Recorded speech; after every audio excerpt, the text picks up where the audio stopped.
Merci, Monsieur Taché. Avant de procéder au vote, je veux lever une inquiétude en vous rappelant que vous êtes pour la plupart porteurs d'une délégation. En votant sur votre plot, vous voterez également pour le délégant qui vous a remis la délégation.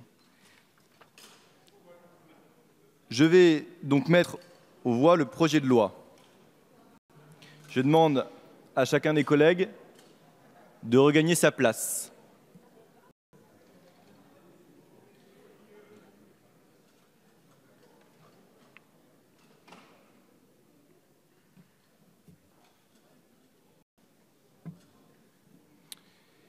Le scrutin est ouvert.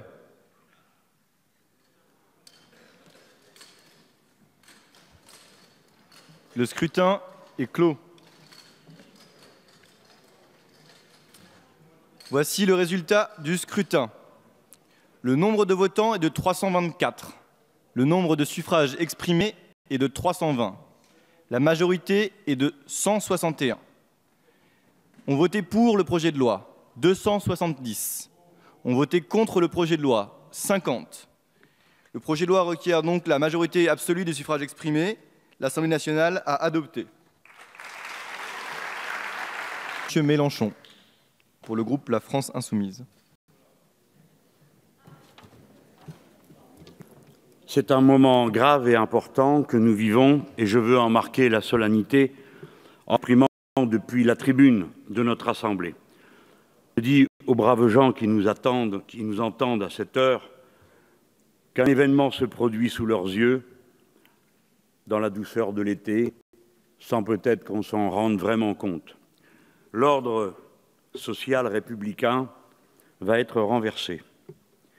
Là où hier régnait la loi et où il était toujours possible de s'entendre dans la branche ou dans l'entreprise pour améliorer, dorénavant, la source de la norme sera dans l'entreprise, là où il n'y a pas, selon nous, des rapports libres et égaux, comme ils le sont lorsque les citoyens vont pour voter, qu'ils choisissent leurs représentants, qui, eux, fixent la loi, qui s'applique à tous, partout, de la même manière. 18 millions de personnes vont voir leur situation juridique et leur rapport de subordination dans le travail radicalement modifiés.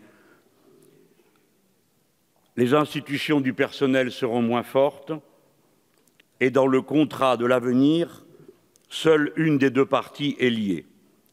À juste titre, on a dit ici que le travail, sa nature, son contenu, son objet, allaient connaître dans les décennies qui viennent une profonde mutation.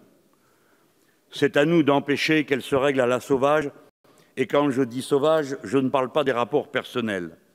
Je parle de la brutalité qui résulte de ce mythe de la main invisible du marché qui serait, au fond, le grand organisateur d'un bon ordre et d'une bonne harmonie. Nous n'y croyons pas un seul instant. Nous croyons tout le contraire. On l'a dit, dans ce type de circonstances, la force va à la force. Et seule la loi protège le faible. Mais quand nous combattons les dispositions qui nous ont été proposées, nous ne défendons pas seulement les protections des salariés acquises au prix de tant de luttes. C'est une vision du monde que nous portons. Nous ne voulons pas de votre monde. Nous ne voulons pas d'un monde dominé par la marchandise, où produire n'importe quoi, n'importe comment, du moment que ça se vend, est la norme de vie de la société. Nous voulons une société dans laquelle le collectif délibère parce que dans tout ce qui est entrepris par l'activité humaine, il est temps dorénavant d'introduire une raison supérieure, celle de l'intérêt général de l'humanité, directement mis en cause par notre façon de produire et d'agir. C'est pourquoi, au terme d'un si long débat, c'est le moment de vous dire que jusqu'à l'heure à laquelle vous aurez promulgué les ordonnances, et ensuite encore, nous ne serons pas seulement une opposition, mais une alternative. Et nous disons d'ores et déjà à tous ceux qui nous entendent, le moment viendra où, en nous choisissant et en nous confiant les responsabilités de l'État, vous nous donnerez les moyens d'abroger la totalité de ces ordonnances. D'ici là, braves gens, écoutez. Souvenez-vous du message du jeune La Boétie dénonçant les conditions de notre servitude volontaire. Souvenez-vous, ils ne sont forts que si nous nous laissons faire. Et c'est pourquoi, m'exprimant au nom de tous ceux qui nous ont conduits jusque sur ces bancs, je vous appelle à la lutte. Les gens, pensez à ceux qui vous ont fait la vie que nous avons.